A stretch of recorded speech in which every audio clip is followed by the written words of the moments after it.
Thou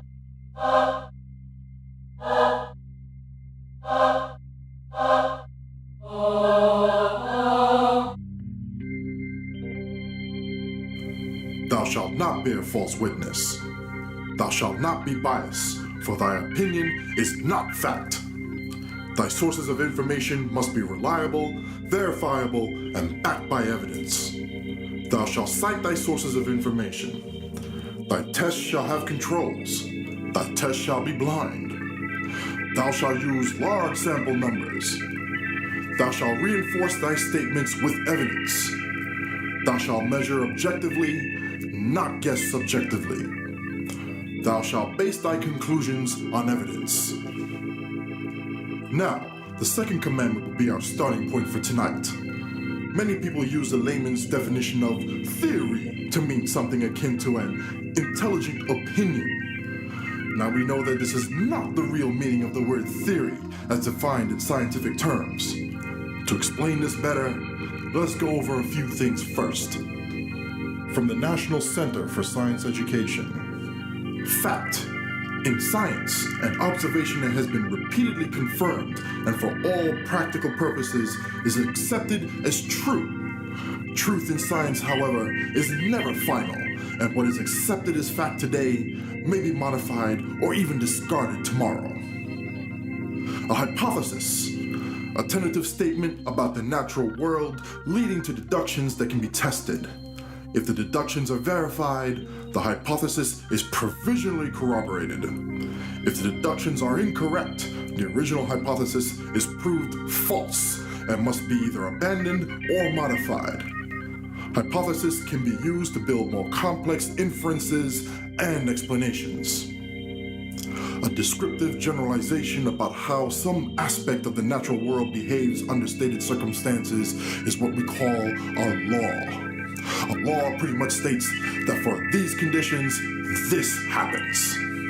And a theory, a theory in science, a well-substantiated explanation of some aspect of the natural world that can incorporate facts, laws, inferences, and tested hypotheses.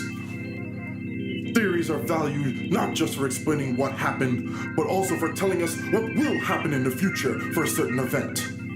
Yet, even knowing this, good theories can still be replaced. Some may ask, why is a good theory still replaceable? Here's an example.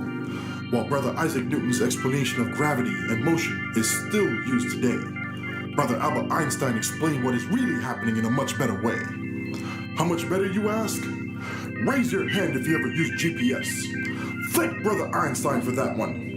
That is the example of the power of predictability by a good theory.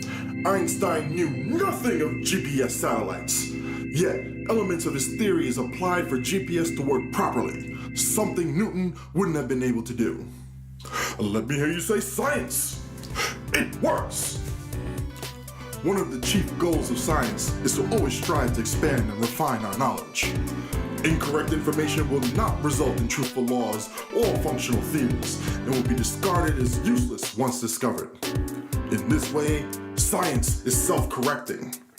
Charlatans and tricksters and those that are biased will not last, as the deceptions will eventually be revealed, their ideas cast out, and their names forgotten as the rest of us move on in science. Some will ask, but why should I be a member of the Church of Science? Simple. You get to contribute to the advancement of all, be they a believer or not. No contribution is too small or too great. And you need not give up your existing faith, just your existing bias. As to those who claim that the miracles of their religion supersede others, well, let us examine these claims. Some religions claim that their chosen one can feed 5,000. While 3 men help feed more than 3 billion people.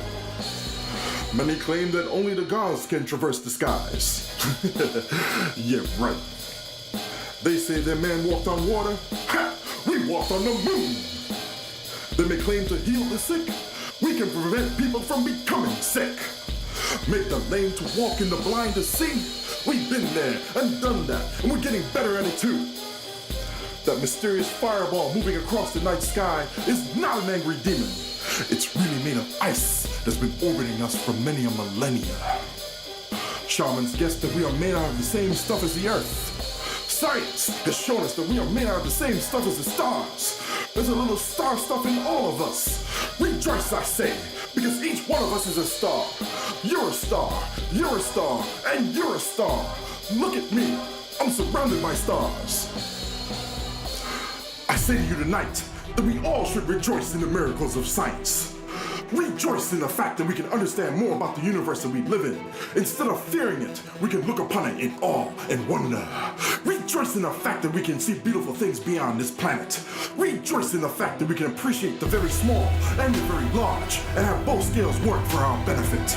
Rejoice in the fact that medical science lets us live longer, more fruitful lives. Rejoice in the fact that we do not fear the diseases that killed our forefathers. Rejoice in the fact that we can communicate with anyone, anywhere on this planet, anytime we want to.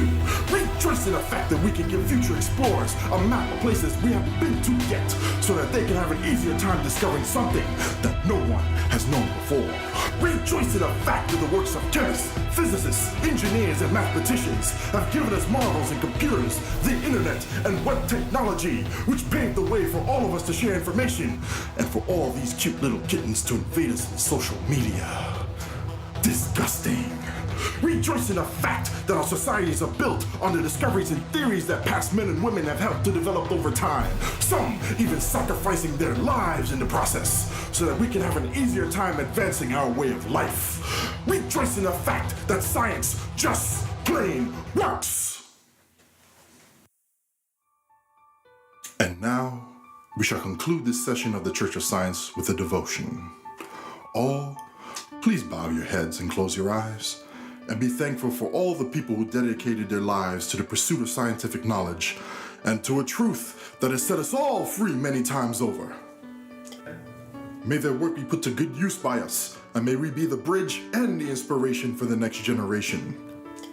May those yet to come walk into the future with new hopes, new ideas, and new dreams, so that they can make a much better future than the future that was given to us by our predecessors. And let the congregation say, science! It works!